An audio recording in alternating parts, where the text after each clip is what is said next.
Admiral stood on the bridge of his flagship and watched the small blue planet turn slowly below. His 4 eyes studied the surface through the viewing screen. Green and brown patches covered the land. White clouds drifted across blue oceans. It looked like any other world with life.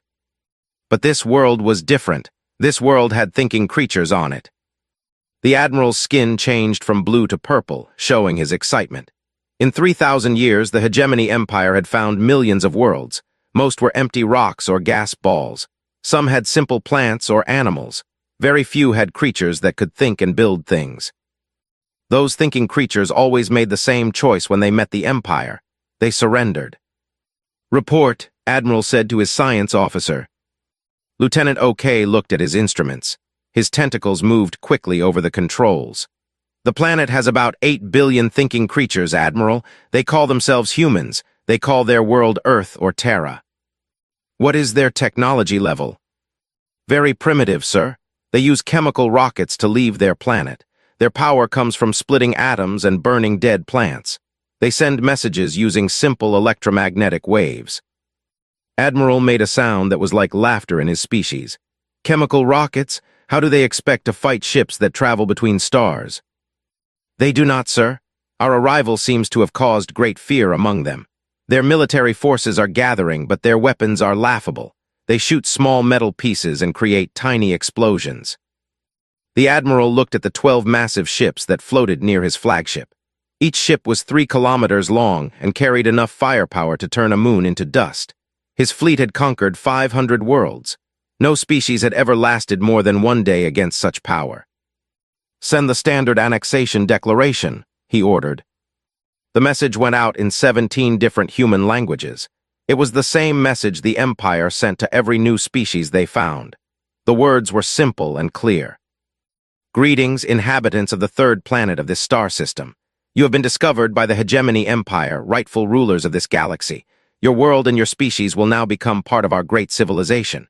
You have 72 hours to surrender all military forces and government control to Imperial authority. Resistance will result in total destruction. Submit now and live as servants of the Empire. Refuse and die." Admiral expected the usual response. Sometimes the new species tried to fight right away and were destroyed quickly. Sometimes they begged for mercy and were allowed to live as slaves. Sometimes they tried to negotiate and were told that surrender was the only option. Humans were different. 6 hours passed, then 12, then 24. The Admiral began to feel annoyed. His skin turned from purple to red.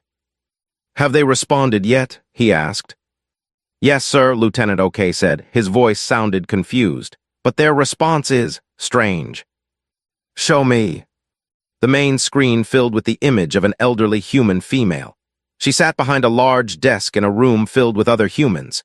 Her hair was gray and her face was lined with age, but her eyes were sharp and clear. "I am President Sarah of the United Earth Defense Council," the human said. "We have received your message and discussed it thoroughly with the leaders of all Earth nations." Admiral leaned forward. This was the part where they always begged or tried to bargain. "Our answer is simple," President continued. "We decline your offer." The Admiral's 4 eyes widened. In 3,000 years, no species had ever said those words. "Furthermore," the human continued, "we formally request that you remove your ships from our star system. You are not welcome here. We wish to continue developing as an independent species without interference from your empire." The transmission ended. The bridge fell silent. Lieutenant Ok's tentacles trembled. "Admiral, I believe there was a translation error. No species would refuse the Empire's generous offer to join our civilization." "Check the translation again." The lieutenant worked quickly. After several minutes, he looked up with all 6 of his eyes wide with shock. "The translation is correct, sir. They refused us. They told us to leave." Admiral's skin cycled through several colors as he tried to control his emotions. Anger, confusion, and amazement all fought in his mind. Have they gone insane?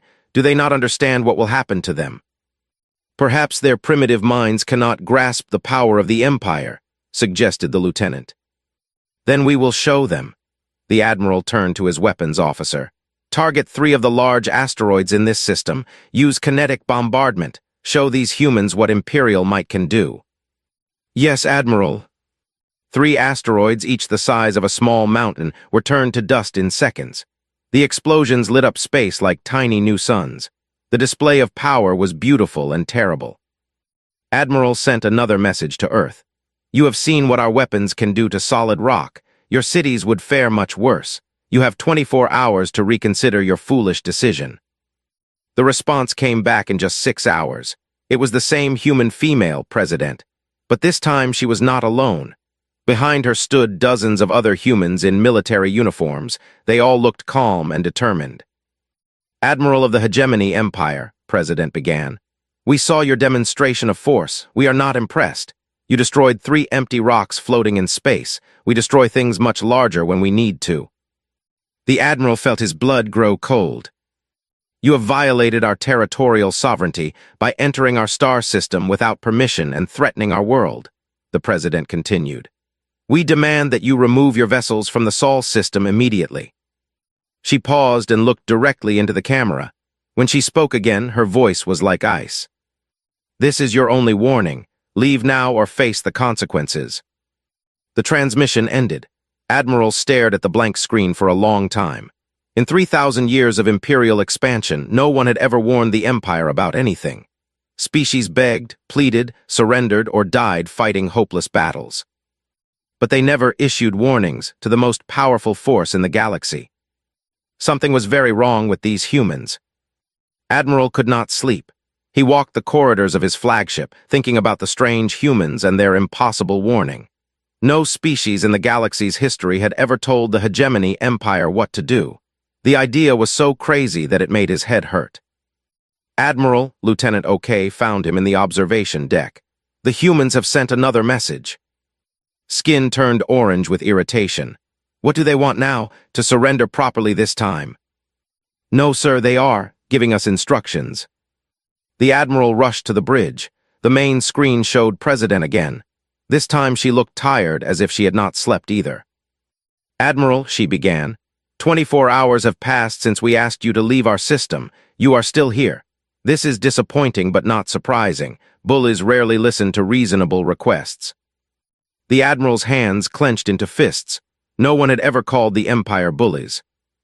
We know your species believes that might makes right, President continued. You think that because you have big ships and powerful weapons, you can take whatever you want. You think smaller, weaker species exist only to serve you. She leaned forward in her chair.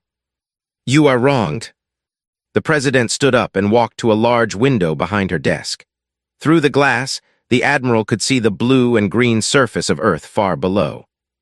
This is our world, she said quietly. Our people have lived here for thousands of years. We have built cities and art and music. We have loved and laughed and cried. We have dreamed of reaching the stars and meeting other thinking beings in peace and friendship. She turned back to face the camera. Instead, we meet you. An empire that takes what it wants and destroys what it cannot use. An empire that turns free beings into slaves and calls it civilization. The Admiral felt something strange in his chest. Was it guilt? Impossible. The Empire brought order to the galaxy. They brought peace through strength. You have 48 hours to leave our system, President said. After that time, we will consider your presence an act of war and respond accordingly. The transmission ended. Lieutenant OK looked at his Admiral with all 6 eyes wide. Sir, they are threatening us. A species with chemical rockets is threatening the Hegemony Empire. I know, Admiral's voice was very quiet. What are your orders, sir? The Admiral thought for a long moment. These humans confused him. They acted like they had power when they clearly did not. Maybe they were simply insane. Maybe their brains did not work properly. Send a message to Imperial Command. Tell them we need reinforcements. Sir, for one primitive planet. These humans are unusual. I want to be sure we can handle whatever they try to do. How many ships should we request? All of them. Lieutenant Ok's tentacles went limp with shock. Sir, all of them, the entire war fleet. Yes, something about these humans makes me nervous. I have conquered 500 worlds, Lieutenant. I have never felt nervous before. 3 days later, space around Earth filled with Imperial ships. 200 massive war vessels appeared from hyperspace. Each ship carried enough weapons to destroy a city. Together, they could crack the surface of a planet. 50,000 fighter craft swarmed around the capital ships like angry insects. Their pilots were the best in the Empire, veterans of 100 battles against rebellious species. Admiral stood on his bridge and felt proud. No force in the galaxy could stand against such power. The humans would see this fleet and finally understand the futility of resistance. "Send the message," he ordered. This time he appeared on the screen himself. His 4 eyes glared down at the human leaders with supreme confidence. "People of Earth," he began, "you see the might of the hegemony empire arrayed before your world. 200 capital ships, 50,000 fighters, enough firepower to turn your planet into molten rock." He paused for effect. "You have insulted the Empire with your arrogance and threats. No species speaks to us as you have spoken. For this insult, your leaders will be executed and your population enslaved. However, the Empire is merciful. Surrender now and only half your leaders will die." The Admiral smiled with all 4 of his mouths. "You have 1 hour to respond. After that, we begin bombardment." The hour passed slowly. Admiral expected the humans to break down and beg for mercy. He expected them to offer anything to save their world. Instead, President appeared on the screen one final time. She looked older than before and sadder, but she did not look afraid. "Admiral," she said softly, "we received your ultimatum. We have considered it carefully." Behind her, the Admiral could see the same human officials as before. They all looked calm and ready. "Our answer remains the same. We refuse." The Admiral felt his world shift. "Impossible. You see our fleet, you see our power. How can you still refuse?" President smiled sadly. "Because, Admiral, you have made one very serious mistake." "What mistake?" "You assume that what you see is all there is to see." The transmission ended. Admiral stared at the blank screen. Something cold moved in his stomach. What did she mean by that? "I do not know, sir," Lieutenant O'Kay said. "But our sensors show no change in human military positions. They have a few hundred ships in orbit, but they are tiny compared to our vessels." "Scan the system again. Look for anything unusual." "We have scanned 17 times, sir. There is nothing here but the human fleet and some asteroid mining operations." Admiral nodded slowly. The humans were bluffing. They had to be. No species could hide a fleet large enough to challenge the Empire. "Prepare for orbital bombardment," he ordered. "Target their capital cities first. Show them the price of defying the Empire." "Yes, Admiral." The massive guns of 200 warships turned toward the blue and green world below. In moments, the surface would burn, and the humans would learn the true meaning of power. But as the Admiral watched his weapons charge, something impossible happened. Space began to shimmer. The space around Earth began to ripple like water. Admiral blinked all 4 eyes, certain his vision was failing. But the effect grew stronger. Reality itself seemed to bend and twist in impossible ways. "Lieutenant, what is happening to our sensors?" he demanded. Lieutenant O'Kay's tentacles danced frantically over his controls.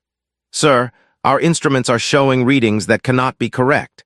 According to these displays, there are ships appearing where empty space was moments before." "Impossible. Our sensors can detect a grain of sand from 1,000 kilometers away." "I know, sir, but look at the main screen." Admiral looked and felt his blood turn to ice. Ships were appearing in space around Earth. Not small human vessels with chemical rockets, but massive constructs that understanding. They materialized from nothingness like ghosts becoming solid. The human ships were unlike anything in the Empire's databases. They looked grown rather than built, with smooth curves that pulsed with veins of blue light. Some were shaped like enormous flowers with petals that opened and closed slowly. Others resembled sea creatures with tentacles that moved through space as if swimming in an invisible ocean. "How many?" Admiral whispered. Lieutenant O'Kay counted frantically. 3,000 vessels, sir. Each one is larger than our biggest dreadnoughts." 3,000 ships. The Admiral felt dizzy. The entire Imperial fleet contained only 8,000 capital ships spread across the galaxy. These humans had hidden a force that could challenge the Empire itself. "Where did they come from?" he asked. "Unknown, sir. They simply appeared, as if they were always there but invisible." Admiral stared at the impossible fleet that surrounded his forces. The human ships moved with fluid grace, positioning themselves between the Imperial fleet and Earth. They made no threatening moves, but their very presence was a threat beyond anything the Admiral had ever faced. "Incoming transmission from Earth," the communications officer reported. President appeared on the screen again, but now she stood in what looked like the command center of one of the strange human ships. Behind her, the Admiral could see other humans working at controls that seemed to respond to touch and thought rather than physical manipulation. "Admiral," President said calmly, "you seem surprised. Did you truly believe that a species capable of interstellar travel would be limited to chemical rockets?" The Admiral found his voice. "Your ships, where did they come from? Our sensors detected nothing." "Your sensors detected exactly what we wanted them to detect. We have been watching your empire for centuries, Admiral. We know your technology, we know your tactics, we know your weaknesses." "Centuries? That is impossible. We only discovered your system 3 days ago." President smiled. "No, Admiral, we discovered you long before you found us. When your empire was conquering its first worlds, human explorers were already walking among your people. We have been to your capital worlds. We have studied in your universities. We have worked in your factories." The Admiral felt sick. You have spies throughout the Empire." "Not spies, observers. We wanted to understand what kind of beings we were sharing the galaxy with. What we learned disappointed us greatly." She turned and gestured to something off-screen. The view on the Admiral's display changed to show the space around Earth from a different angle. The Imperial fleet looked tiny and primitive compared to the human vessels that surrounded them. "You rule through fear and violence," President continued. "You take what belongs to others and call it conquest. You enslave free beings and call it civilization. You destroy what you cannot control and call it peace." "We bring order to the galaxy," Admiral protested. "Without the Empire, there would be chaos. Without the Empire, there would be freedom." The Admiral's weapons officer called out urgently. "Sir, the human ships are powering up some kind of energy systems, but I cannot identify the technology." "Are they targeting us?" I cannot tell, sir. Their technology is beyond our understanding." Admiral made a decision born of desperation and pride. "All ships, open fire, destroy the human fleet." 200 Imperial warships fired at once. The space between the fleets lit up with beams of plasma and streams of antimatter. Enough destructive power to vaporize a moon struck the human vessels. And nothing happened. The energy beams hit the strange human ships and simply disappeared. The antimatter torpedoes struck hull surfaces and were absorbed like water soaking into sand. The pulse of blue light that ran through the organic-looking vessels grew brighter, as if they were feeding on the Imperial weapons. "Report," the Admiral screamed. "Sir, our weapons had no effect. The human ships absorbed all our firepower. Their energy readings are actually increasing." Admiral watched in horror as the human fleet began to respond. But they did not fire weapons as he understood them. Instead, reality around the Imperial ships began to change. Some ships found their gravity systems revering, causing everything inside to float toward the ceiling. Others discovered that their hull armor was simply phasing out of existence, molecule by molecule. Several vessels were surrounded by fields that made them exist in slow motion, their crews moving like they were trapped in thick liquid. The most terrifying fate befell the heavy cruiser Dominant. It simply disappeared from normal space, trapped in what seemed to be a bubble universe where only that one ship existed. In 10 minutes, 80% of the Imperial fleet was disabled. Not destroyed, disabled. Every ship was still intact. Every crew member was still alive, but none of the vessels could fight, move, or escape. Admiral's flagship was one of the few still operational. He stared at his ruined fleet and felt something he had never experienced in 3,000 years of conquest: complete defeat. A new transmission arrived from President. "Admiral," she said quietly, "we warned you. We asked you to leave peacefully. You chose violence instead." "What are you?" he whispered. "We are human. We are the children of Earth, and we are very tired of watching your empire hurt innocent beings." She gestured again, and the view changed to show Imperial ships throughout the galaxy. Hundreds of them, all experiencing the same impossible fate as the Admiral's fleet. Human vessels appeared from nowhere, using technology that made Imperial science look like stone tools. Your empire has grown fat and lazy on easy conquests, President continued. You attack species that cannot defend themselves and call yourselves mighty warriors. Today you learn the difference between conquering the weak and facing the strong. What do you want? Admiral asked desperately. We want you to leave our territory and never return. We want you to stop enslaving free species. We want you to learn that the galaxy is big enough for everyone to live in peace. And if we refuse? President looked directly into his eyes through the screen. When she spoke, her voice carried the weight of 3,000 ships and technology beyond imperial comprehension. Then we will teach you. Emperor Os sat on his crystal throne and felt the walls of his palace shake, not from earthquakes or bombs, but from his own rage. His massive body trembled as he read the reports from Admiral's fleet. Defeated, humiliated, made helpless by a species that should have been crawling in the dirt before imperial might.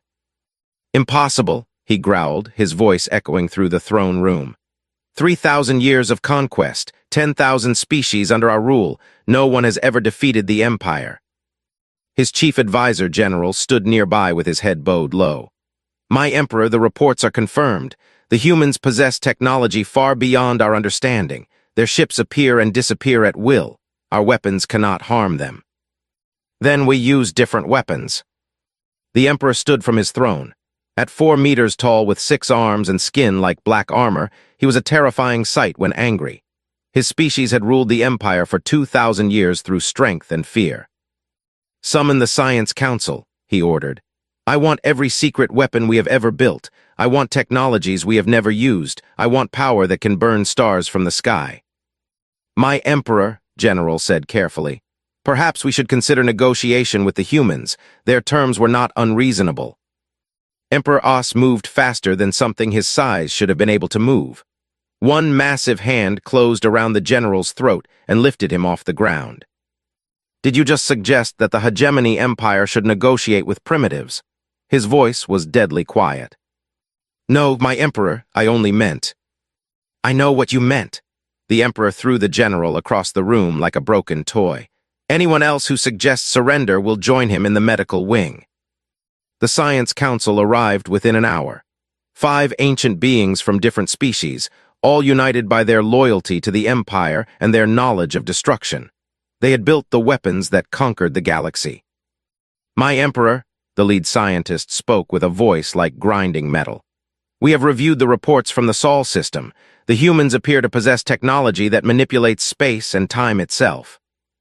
I do not care how their technology works. I want it destroyed.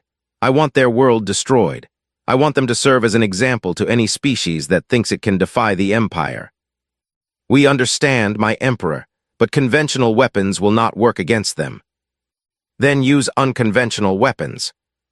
The scientists looked at each other nervously. Finally, the leader spoke again.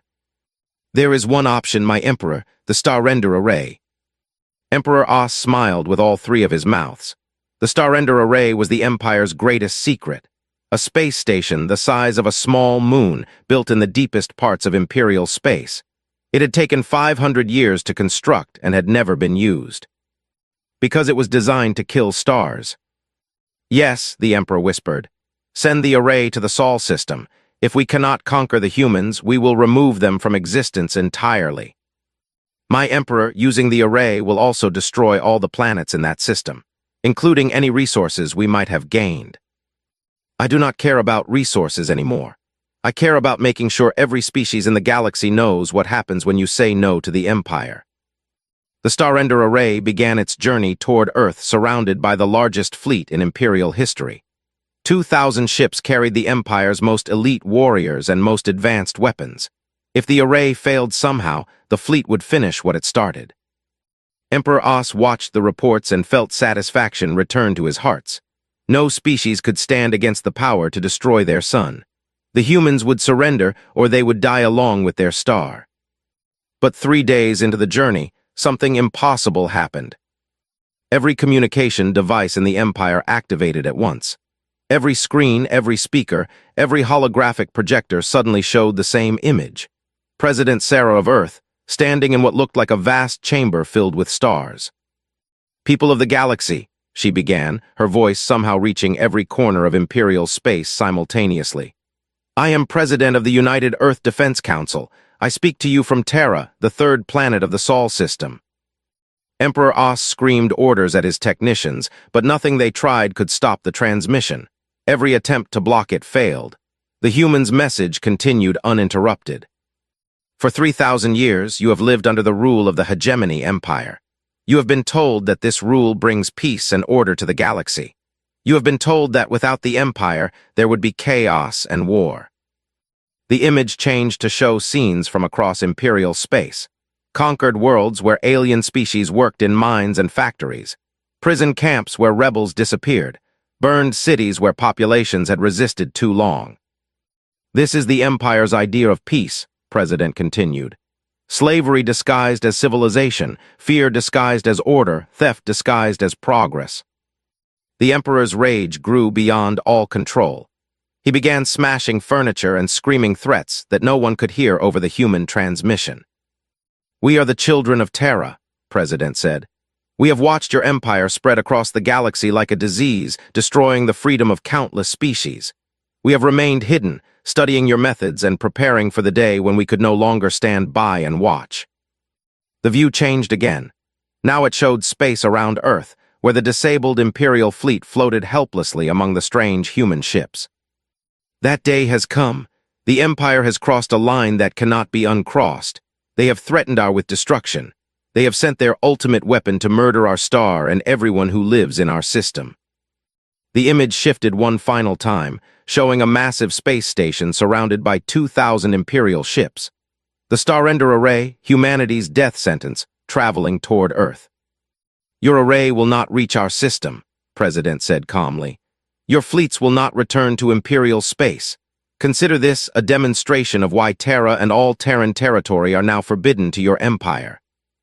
The transmission showed something that made Emperor Os fall back into his throne in shock. The Starender Array, his ultimate weapon, his guarantee of victory, simply disappeared, not destroyed by explosions or torn apart by weapons. It was there one moment and gone the next, as if it had never existed. The 2,000 ships that had escorted it found themselves floating in empty space at the very edge of Imperial territory. Their weapons were gone. Their faster-than-light drives were dead. They were harmless and stranded. "Citizens of the Empire," President said, looking directly into the camera as if she could see into the Emperor's very soul. "The age of conquest is over. The age of freedom has begun. To any world seeking independence from Imperial rule, Terra stands ready to assist you."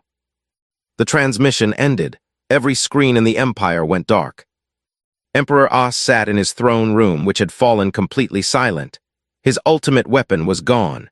His greatest fleet was neutralized. His authority was challenged in front of every being in the Empire. For the first time in 3,000 years, the Hegemony Empire had met a force it could not conquer. And that force had just declared war on everything the Empire represented. The silence in Emperor Os's throne room lasted exactly 1 hour. Then the reports began flooding in from across the Empire, and each one brought news more impossible than the last. "My Emperor," a trembling communications officer announced, "we are receiving messages from Imperial Command on Prime. They report that unknown vessels have appeared around the orbital defense platforms." "How many vessels?" the Emperor demanded. "One, my Emperor. A single ship has disabled their entire defensive grid." Before the Emperor could respond, another officer called out. "My Emperor, Admiral reports the same situation at the shipyards. One human ship has somehow made 50 of our dreadnoughts stop working." "Stop working?" "They float in space like dead metal, my Emperor. All systems functional, but none of them respond to commands." The reports kept coming. From every major Imperial base, every strategic installation, every critical facility across 10,000 star systems. Human ships had appeared as if from nowhere and neutralized Imperial military might without firing a shot. Emperor Os realized with growing horror that the humans had been telling the truth. They had been watching the Empire for centuries. They had been everywhere, seeing everything, preparing for this moment. "My Emperor," General limped back into the throne room, his arm in a medical brace. "We have received a direct communication from Earth, for you personally." The Emperor wanted to refuse, but he had no choice. His empire was crumbling around him, made helpless by beings he had dismissed as primitives. President appeared on the main screen. She stood in the same star-filled chamber as before, but now the Emperor could see that she was not alone. Behind her stood representatives of dozens of species, aliens the Emperor recognized as subjects of his empire. Emperor Os, President said,